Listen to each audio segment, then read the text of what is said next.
You think you need more space? Oh, honey, back in my day, 6 of us lived in a house smaller than most apartments today, and we didn't even have closets like you do now. No plastic bins, no fancy organizers, no walk-in wardrobes. And yet, somehow, everything had its place. I remember walking into my mother's kitchen and not a single inch was wasted. Every jar, every drawer, every little corner had a purpose. We didn't have more things, we just used what we had a whole lot better. And you know what's funny? Today, homes are bigger than ever, but they feel more cluttered than ever, too. So what changed? Well, sit with me a moment and I'll show you. These are the forgotten storage tricks your grandparents used, the kind that turned tiny homes into perfectly organized spaces and might just change the way you look at your own home today. Our little house and big living. Oh, honey, you should have seen our home back in those days. It wasn't big like the houses you see now. No, not at all. Maybe 900 square feet if we were lucky, but somehow we never felt crowded. We just knew how to live differently. Every corner had a purpose. You didn't leave space empty. No, that would have been a waste.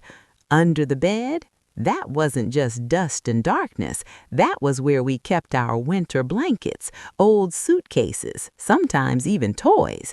We didn't have fancy bins, just boxes we saved, covered nicely and slid out of sight. And the kitchen, oh my, that was the heart of the home. We had cabinets that did more than just sit there. One piece of furniture could hold flour, sugar, spices, and still give you space to roll dough. You didn't need 10 things when one good thing could do it all. We didn't run to stores for organizers either. If we had jars, we used jars. Buttons, rice, nails, it didn't matter. A jar was a jar and it had a job. Same with tins and boxes. You young folks might call it recycling now. We just called it being sensible. Everything had its place. Now, listen, child, we didn't believe in clutter, even if things looked full. Everything had its spot, and we remembered where it belonged. Take the linen closet. Oh, I was proud of mine. Towels folded just right, sheets tucked into their matching sets. You could walk in, close your eyes, and still reach exactly what you needed. It wasn't magic, it was habit. And that junk drawer you laugh about today, that wasn't junk to us. Oh no, that drawer held life's little helpers, rubber bands, string, batteries, a pencil, things you didn't think about until you needed them. And when you did, there they were, waiting. We also use spaces folks don't think about anymore. The back of a door? Perfect for hanging things. Inside a cabinet door, a fine place for spices. Even walls had their use. Hooks, boards, shelves, nothing just sat there doing nothing. You see, dear, it wasn't just about saving space. It was about how we thought. We didn't buy more, we used what we had. We didn't spread out, we tucked things in. We didn't throw away, we found another use. Our homes were smaller, yes, but our way of living made them feel enough, maybe even more than enough. And sometimes, I think, it wasn't just the clever storage or the neat folding, it was the care, the attention, the idea that everything, no matter how small, had value. That's something worth remembering, don't you think? Now, let me take you back into that kitchen again, because that's where most of life happened. Not just cooking, oh no, it was where we talked, laughed, worried, and solved problems. We didn't have big refrigerators like today, so we had to be mindful. Bread went into a bread box, tucked away just right so it stayed fresh a few extra days. And pies, well, those sat in a special cabinet with little holes punched in the metal so air could pass through, but flies couldn't get in. We called it a pie safe. Sounds fancy, but it was just good sense. And food storage, that was an art.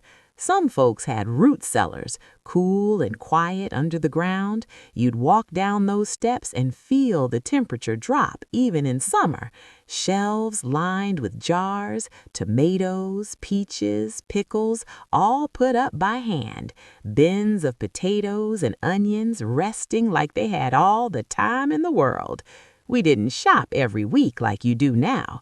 We prepared, we stored, we respected what we had because it took effort to get it. Now laundry, oh my, that wasn't just tossing clothes into a machine and walking away. It was work, real work. And space? Well, we didn't have a whole room for it. Sometimes the ironing board was hidden right inside the wall. You'd open a little door, pull it down, and there it was, ready to go. When you were done, back it went, like it was never there. I always thought that was a clever little secret the house kept. And sewing, that was just part of life. If something tore, you fixed it. If it didn't fit, you changed it. We had little cabinets or baskets that held everything. Thread, buttons, bits of fabric, nothing wasted. I've seen cookie tins filled with buttons instead of sweets more times than I can count. Truth be told, making do wasn't a burden. It was a skill, one we were proud of. You'd be surprised how much a house can hold when you start looking at it differently. The back of a door, oh, that was prime space. Hooks for robes, racks for spices, little holders for odds and ends.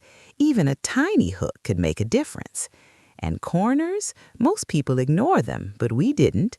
A small shelf tucked into a corner could hold photographs, trinkets, or just those little things that didn't have a home yet. There were even little shelves built into the wall just for the telephone. Hard to imagine now, I suppose. One place for the phone, a tiny drawer for a pencil and a notebook. That was all we needed. We didn't spread things all over the house. We gave them homes, small, thoughtful homes. But let me tell you something, dear. All these clever tricks, all this careful organizing, it wasn't just about space. It was about peace of mind. When you knew where things were, life felt calmer.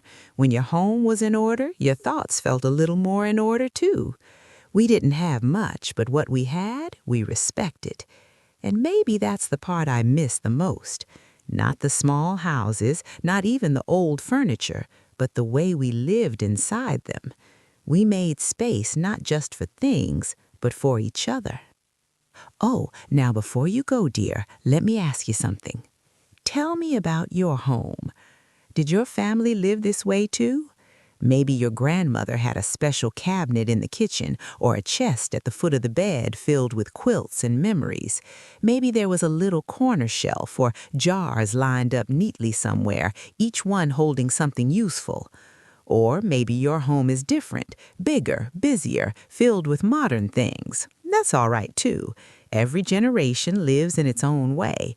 But I do wonder, where do you live now? A big house? A small apartment? Something in between? Do you use every corner like we used to, or do some spaces just sit empty?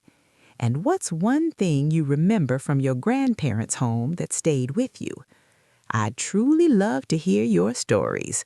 Those little memories, they're what keep the past alive. If this brought back a memory or made you smile even just a little, would you do me a kindness? Give it a like, share it with someone who remembers those days, and don't forget to subscribe so we can sit together again and remember a little more. Now go on, tell me your story. I'm listening.